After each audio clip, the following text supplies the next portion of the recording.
आदरणीय ऑडियंस, आज के वीडियो में जानेंगे कि गायत्री मंत्र क्या कर सकता है, ये कैसे काम करता है। इसके पूरे मनोविज्ञान और विज्ञान को समझेंगे। इसके जड़ से लेकर के चेतना के स्तर पे जो भी विज्ञान व मनोविज्ञान है उसे विस्तार से समझेंगे कि गायत्री मंत्र क्या कर सकता है, इसका जप क्यों करना चाहिए, जप करने से आपके जीवन में क्या क्या हासिल हो सकता है। तो देखिए, यह जो यूनिवर्स है ना, जड़ चेतन का एक गत्यात्मक प्रभाव है, यानी कि जड़ भी है चेतन भी है, और वही चेतना मनुष्य में सर्वाधिक प्रभावी है, सर्वाधिक सक्रिय है, जिसकी वजह से मनुष्य सर्वश्रेष्ठ चेतन प्राणी कहा जाता है। तो यह पूरी प्राकृतिक जड़ और चेतन का गत्यात्मक समूह से बना हुआ है, और इस प्रकृति में जो कुछ भी आप पाना चाहते हैं, आपके जीवन में जो कुछ भी समस्याएं आई है,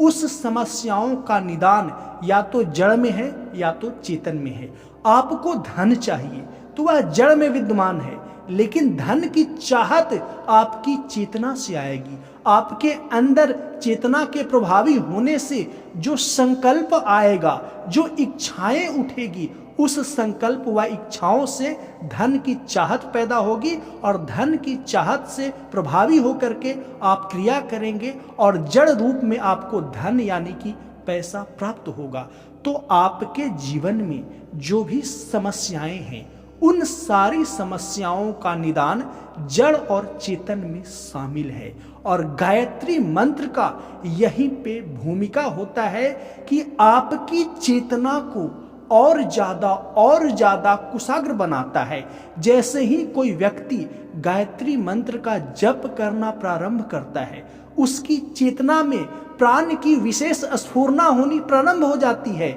उसकी चेतना में प्राण बढ़ने लगता है, प्राण की स्फुरना होने लगती है, और जब चेतना में प्राण की स्फुरना बढ़ती है तो उस चेतना के पास यह गुण आने लगता है कि जड़ के यानी जड़ जगत के, या कहें तो परमाणु जगत में वह अपने इच्छा अनुकूल आकृति दे सके। इस दार्शनिक बातों को, इस दार्शनिक गहराई को जरा ध्यान से समझिएगा। जैसे ही चेतना में प्राण का प्रवाह शुरू हो जाता है, गायत्री मंत्र के जप से चेतना में प्राण का प्रवाह बढ़ता है, तो उस प्राण के प्रवाह से चेतना सर्वशक्तिमान हो जाता है, सर्वशक्तिशाली हो जाता है, जिससे चेतना जड़ जगत में भी परिवर्तन कर सकता है। जैसे मान लीजिए कि आपका हाथ 40 केजी वजन उठा सकता है, लेकिन एक कमजोर हाथ है, वह 10 केजी भी वजन नहीं उठा पाएगा। उसी तरीके से गायत्री मंत्र का जप करने से आपका चेतना प्राण के स्फुरना से, प्राण के गति से भर जाता है, आप प्राणमय हो जाते हैं। आपके अंदर गायत्री मंत्र के जप से अतिरिक्त प्राण का प्रवाह होने लगता है, तो आपके चेतना में यह गुण आने लगता है कि जड़ जगत में भी परिवर्तन कर सकते हैं, परमाणु जगत में भी परिवर्तन कर सकते हैं, और जड़ जगत में जो भी बना है, जो भी निर्मित हुआ है, वह परमाणुओं के विशेष संयोजन से हुआ है। तो आपकी चेतना इच्छा के प्रभाव में आकर के, संकल्प के प्रभाव में आकर के जो भी इच्छा करेगा, वह इच्छा के अनुकूल बाह्य जगत में या जड़ जगत में परमाणु संरचना लेना शुरू कर देगा, और आपकी इच्छा पूरी होनी शुरू हो जाएगी। इसीलिए गायत्री मंत्र का जप करना हर व्यक्ति को अनिवार्य है। लेकिन यहाँ पे नोट के रूप में ध्यान रखें, जो व्यक्ति लालच से प्रभावित होकर के कि मैं तो जिंदगी में कोई भी काम नहीं करूंगा, मैं तो सिर्फ गायत्री मंत्र का जप करूंगा तो मेरे इर्द गिर्द धन इकट्ठा हो जाएगा, मैं अमीर हो जाऊंगा, मुझे सफल होना है तो मैं पढ़ाई नहीं करूंगा, सिर्फ मैं गायत्री मंत्र का जप करूंगा तो जप करने मात्र से ही मेरा रिजल्ट हो जाएगा, मेरा परिणाम हो जाएगा, मैं सफल हो जाऊंगा, मुझे जॉब मिल जाएगा। तो ऐसा नहीं होने वाला है, क्योंकि मैं पहले ही बताया, गायत्री मंत्र के जप से आपकी चेतना में प्राण की स्फुरना होती है, और उस प्राण से ओत प्रपोत चेतना के पास एक क्षमता आता है कि वह जड़ जगत में अपने इच्छा के अनुकूल परमाणुओं का संयोजन कर सकता है, यानी जो वह चाहेगा उसके अनुकूल आसपास परिस्थितियां उत्पन्न होनी शुरू हो जाएगी। लेकिन यहाँ पे एक चीज समझने योग्य है कि आप गायत्री मंत्र का जप करेंगे तो आपका मन स्वतः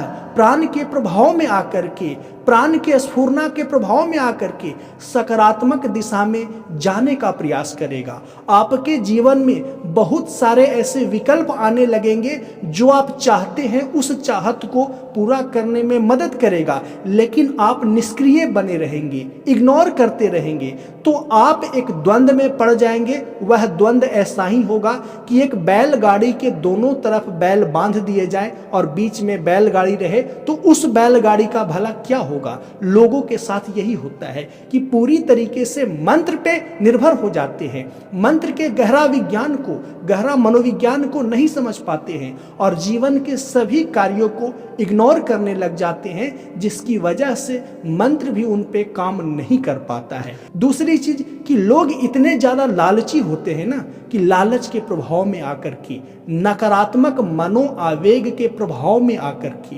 गायत्री मंत्र के माध्यम से कुछ प्राप्त करना चाहते हैं, तो ऐसे लोगों के ऊपर गायत्री मंत्र काम नहीं करता, या कहें तो काम नहीं करेगा। और यदि काम कर भी गया तो वह नकारात्मक परिणाम लाएगा आपके जीवन में। इसीलिए गायत्री मंत्र के जप से पहले कहा गया है कि मन को एकदम स्थिर करना अनिवार्य है। मन में कुछ आड़े टेढ़े हलचल नहीं चलनी चाहिए, और मन में आड़े टेढ़े हलचल, मन में संतुलन लाने के लिए ही गायत्री मंत्र से पहले विभिन्न प्रकार की प्रक्रियाओं का वर्णन किया गया है, जिनमें से एक प्रक्रिया है कि गायत्री मंत्र का जप से पहले स्वयं को पवित्रीकरण करें, स्वयं को विशेष आसन में रखें, साथ में प्राणायाम की प्रक्रिया से गुजरे, तब आपका मन शिथिल हो जाएगा। इस अवस्था में गायत्री मंत्र का जप करें तो आपकी चेतना में प्राण की स्फूर्णा प्रारंभ हो जाएगी,